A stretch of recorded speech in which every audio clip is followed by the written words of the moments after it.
forgiveness. The first step to finding true love and reconciling with someone is forgiveness. When you're holding on to some excess baggage or something that happened in your previous relationship or in that particular relationship, you're never going to find a happiness in your life. Your energy is just completely depleted, and you're holding on to something that does not exist anymore. So it's time to forgive. It's time to let go, to find true love, to find the love in your life. It's time to just experience the love that's inside of you and let it flourish. Don't allow the negativities that happened yesterday to overpower what you're feeling in your heart right now. The time now is self-love. Self-love, beauty, romance, it's all there. And this is a beautiful card, Aphrodite. I love it. Your energy right now is being tested. You are being tested. You have to follow what your heart is saying, and you have to first love yourself with self-love. Self-love is not just about, okay, I love myself because I am better than everybody, or I love myself because I am so beautiful. Yes, you are beautiful and you do love yourself, but you also have to have the true love. The true love is from within you, not with what others perceive of you. It's not about what you think others should look at you as, and just trying to show that part of yourself. More about shining with the light that's inside of you, because that's what draws in the love. And that's when, if you're going through a love relationship obstacle or challenge, the first step to making it work is when you love yourself. And it goes both ways. If that person isn't loving themselves either, they're not loving you. They're not loving the true potential of the two of you coming into divine union, because divine union, guys, takes time. Sometimes it's not about just coming together in a physical union. It's about the spiritual union as well, because spirituality and divine union goes hand in hand, especially when it comes to divine counterparts, soulmates, twin flames. Sensitivity. Now, you may be very sensitive to a lot of things, and that's very common right now going on with the differences in your life and things that you've experienced. This has been a challenge for you, and you're now starting to see things a little bit differently than before. So now you're a little sensitive, and now you may be a little short with people and short with that person. And I don't mean short as in little, I mean like short-tempered, short-fused.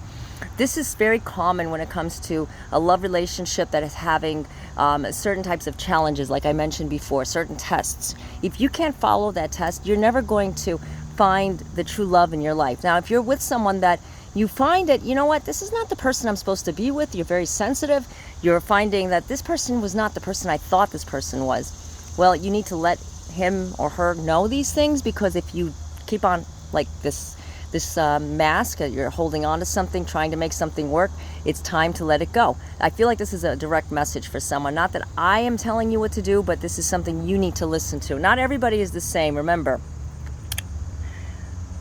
innocence, rebirth, youth, Persephone. Now this card represents, there's a little shadow here. This card represents a time for a new beginning. Because there is a sensitivity there, because you're opening up to that new beginning in your life, it's time to just release it, let it go, start over again. Transformation, very important card during this time as we start to get warmed up to or used to, I should say, to the cooler temps. It's the autumn season, but I don't feel it either. We don't feel it. But you know what I'm talking about. When the changes of season happens, either if it's spring or autumn, you know that time is about to happen. So this is a transformation. Transformation is when things start to turn, things start to change. You can see that transition. And like this card says, the energy of transformation supports our ability to gracefully flow through times of transition, allowing the old to make room for the new. Very true when it comes to a relationship. You two are always growing. Remember that.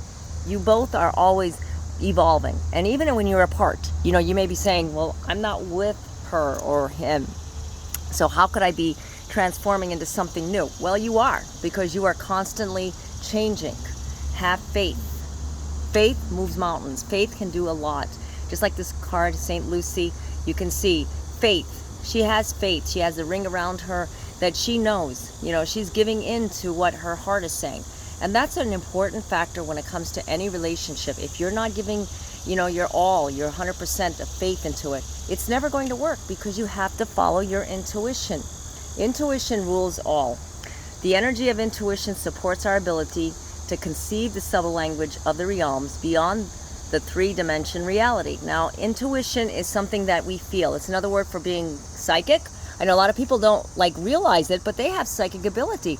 They're actually picking things up and they don't even realize what they're picking up. So that's why we all have to follow our intuition, especially when it comes to a love relationship. If we're involved with somebody, or somebody is not who we think that they are, we have to follow what our gut says. You hear that saying, follow your gut. That's intuition. That's your psychic ability. It's the same thing, guys. I'm sorry. It's not like something new that just came up, all right? Just everybody comes up with a new word for it, and probably in like 5 or 6 years, there'll be another word. Okay, have the strength. You have the victory. You can do it. You have the know-how to make it happen. Nike. This is a very important card for all of us to listen to. Having that strength, putting the intuition together, having the faith. These are all beautiful cards for this week. You need to follow what your heart is saying, what your intuition is telling you. Otherwise, you're always going to be doubting, self-doubt, you're working yourself up into something that is not there. And that's why you have to follow your intuition. Okay, so there was a lot of important messages here. I got a lot from this reading. I hope you did too. Take what resonates, leave what doesn't. And if you'd like to get your own personalized reading, I do offer phone chat and email readings, and the links are down below in the description area. I also have some blogs that you can check out as well. If you have any questions, shoot me a comment or a DM or whatever you like. I'm always here for you guys, and I just want to say thank you all for all your support. I would not be here if it wasn't for you, and I love you guys, all of you. So until next time, God be with you all. Namaste.